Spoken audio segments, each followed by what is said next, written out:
Assalamualaikum warahmatullahi wabarakatuh. Apa kabar adik-adik sekalian? Semoga kamu berada dalam kondisi sehat ya. Jangan lupa untuk selalu menjaga kesehatan. Pertemuan kemarin kita sudah membahas tentang pengaruh monopoli dalam perdagangan. Nah, adapun tujuan pembelajaran kita kali ini adalah pengaruh kebijakan tanam paksa. Kebijakan tanam paksa dilakukan oleh pemerintah Republik Batav. Mengapa ada Republik Batav? Pada awal tahun 1795, pasukan Prancis menyerbu Belanda. Raja Willem V melarikan diri ke Inggris. Belanda pun dikuasai oleh Prancis dan terbentuklah Republik Batav 1795 sampai 1806 yang merupakan bagian dari Prancis. Pemerintah mewakili Republik Batav di Indonesia adalah Herman William Daendels yang memerintah 1808 sampai 1811 dan Jan Willem Jansen yaitu pada tahun 1811 yang merupakan orang Belanda. Pada masa pemerintahan Daendels, ia menerapkan kebijakan kerja paksa di Indonesia. Apa itu kerja paksa? Yaitu melakukan pekerjaan di luar batas-batas kemanusiaan. Kira-kira apa ya akibatnya? Tentu saja, kerja paksa akan membuat seseorang menderita. Daendels menginginkan keuntungan yang sebesar-besarnya dari bumi Indonesia, sehingga ia menerapkan kerja paksa atau dikenal juga dengan kerja rodi. Daendels melakukan berbagai kebijakan, seperti pembangunan militer, jalan raya, perbaikan pemerintahan, dan perbaikan ekonomi. Coba kamu perhatikan peta berikut ini. Ini adalah peta pembangunan jalan raya dari Anyer sampai Panarukan. Panjangnya lebih dari 1000 km.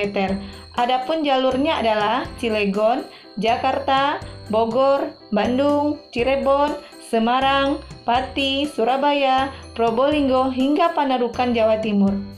Adapun tujuan utama pembangunannya adalah untuk kepentingan militer pemerintah kolonial. Namun, pada perkembangannya, jalan tersebut merupakan sarana transportasi pemerintah dan mengangkut berbagai hasil bumi dari daerah-daerah penghasil tanaman ekspor.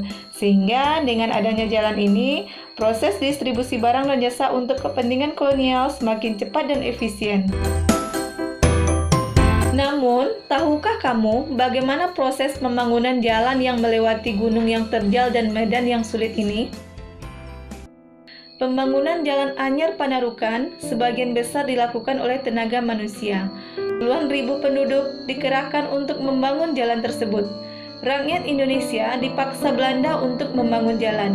Mereka tidak digaji dan tidak menerima makanan yang layak.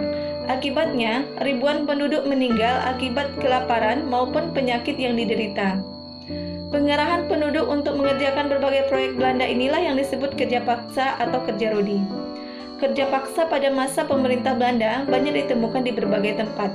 Banyak penduduk yang dipaksa menjadi budak dan dipekerjakan di berbagai perusahaan tambang ataupun perkebunan. Nah, adik-adik, fasilitas yang dinikmati bangsa Indonesia saat ini merupakan salah satu hasil jerih payah rakyat Indonesia di masa lalu. Sebagian jalan kereta api, jalan raya, dan saluran irigasi merupakan salah satu peninggalan masa lalu.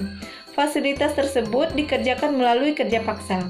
Kamu wajib memelihara dan memanfaatkan fasilitas tersebut dengan baik dan mendoakan para pekerja yang dahulu mengerjakan proyek tersebut. Nah, bagaimana adik-adik? Tentunya kamu sudah paham ya mengenai pengaruh kebijakan kerja paksa. Kalau begitu, coba kerjakan latihan berikut ini. Nah, adik-adik, demikianlah pertemuan kita kali ini. Semoga kamu bisa belajar dengan sungguh-sungguh. Barang siapa bersungguh-sungguh, maka dia akan mendapatkan kesuksesan. Semoga kita bisa bertemu lagi pada pertemuan berikutnya. Assalamualaikum warahmatullahi wabarakatuh.